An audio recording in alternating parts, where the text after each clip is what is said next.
Hi friends, welcome to news pocket. మొత్తానికి Trump మన ఇండియాకు భారీ దెబ్బనే కొట్టాడు. ఇరాన్‌లోని చాబహార్ పోర్టుకు ఇప్పటి వరకు మన ఇండియా ఆపరేషన్స్ నిర్వహించింది.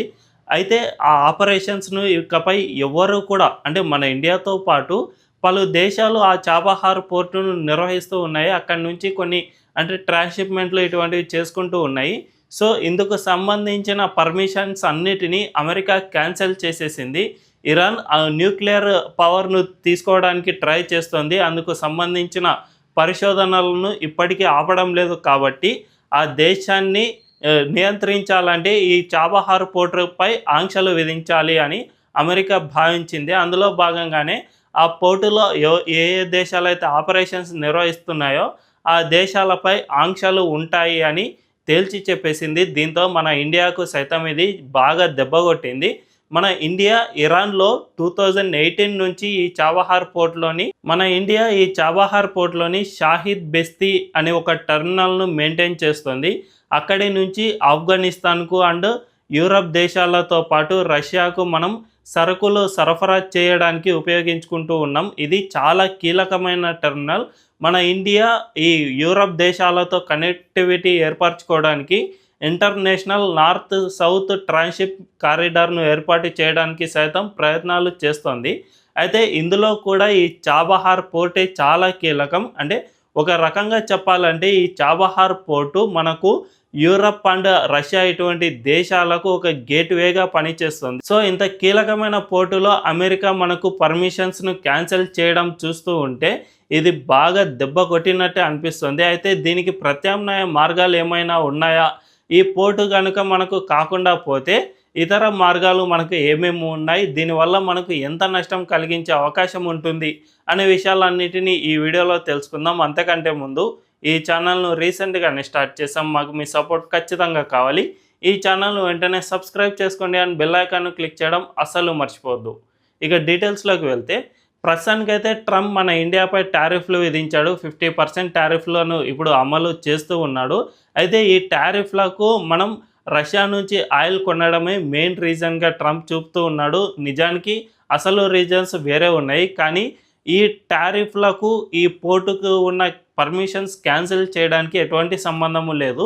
ఈ పోర్టుకు మెయిన్‌గా ఇరాన్ న్యూక్లియర్ పవర్‌ను పెంపొందించుకోవడానికి చేస్తున్న పరిశోధనలను బూచిగా చూపే ట్రంప్ ఇటువంటి పని చేశాడు. ఒక్క ఇండియాకే కాదు, చాలా దేశాలకు అక్కడ యాక్సెస్‌ను డినై చేశాడు. దీంతో మన ఇండియాతో పాటు చాలా దేశాలకు దెబ్బ పడింది. కానీ మన ఇండియాకు ఇది చాలా ఎక్కువగా ప్రభావం చూపించే అవకాశం సైతం ఉంది. ఎందుకంటే ఈ చాబహార్ పోర్టు ద్వారానే మనం యూరప్ దేశాలతో పాటు రష్యాతో పాటు మరీ ముఖ్యంగా ఆఫ్ఘనిస్తాన్‌కు సరుకు రవాణా చేయడానికి మనం ఈ పోర్టును ఉపయోగించుకుంటూ ఉన్నాం. ప్రస్తుతానికి పాకిస్తాన్‌లోని గ్వాదర్ పోర్టు మనకు ఇంకా వీలుగా అనుకూలంగా ఉండేది. కానీ పాకిస్తాన్ గురించి మనందరికీ తెలుసు కదా, అది ఉగ్రవాద దేశం, మనకు అస్సలు సపోర్ట్ చేయదు.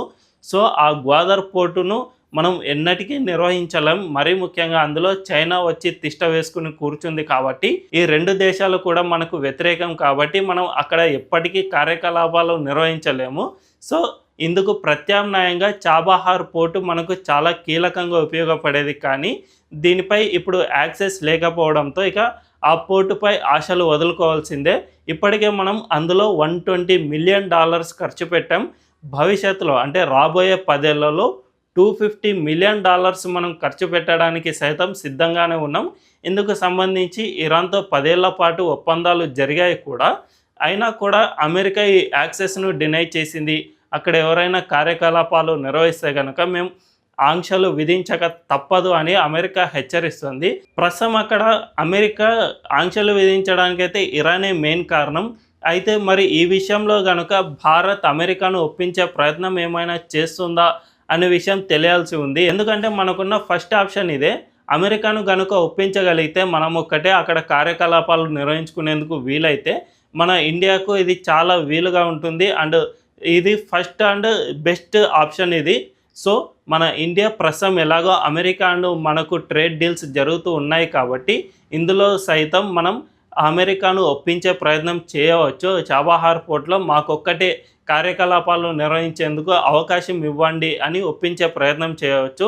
లేదంటే రష్యాతో మనం చమురు ఎలాగైతే కొంటూ ఉన్నామో ఇదే సమయంలో అమెరికాను ఎలాగైతే ఎదిరిస్తూ ఉన్నామో అదేవిధంగా ఈ చాబహార్ పోర్టు ద్వారా కూడా మనం అమెరికాను ఎదిరించే అవకాశం సైతం లేకపోలేదు. ఎందుకంటే దీనికి ప్రత్యామ్నాయం ఇంకో చోట ఎక్కడ లేదు. ప్రస్తుతానికి మరొక పోర్టు నిర్మాణం కావాలన్నా కూడా కొన్ని సంవత్సరాలు పట్టే అవకాశం ఉంటుంది. కాబట్టి అప్పటి వరకు మనం నష్టపోతూనే ఉండాల్సిన అవసరం ఏర్పడుతుంది. కాబట్టి ఖచ్చితంగా అమెరికాను ఒప్పించే ప్రయత్నం చేస్తాం. ఒకవేళ అమెరికా ఒప్పుకోకపోతే సెకండ్ ఆప్షన్ మనం ఆ దేశాన్ని ఎదిరించే అవకాశం ఉంది.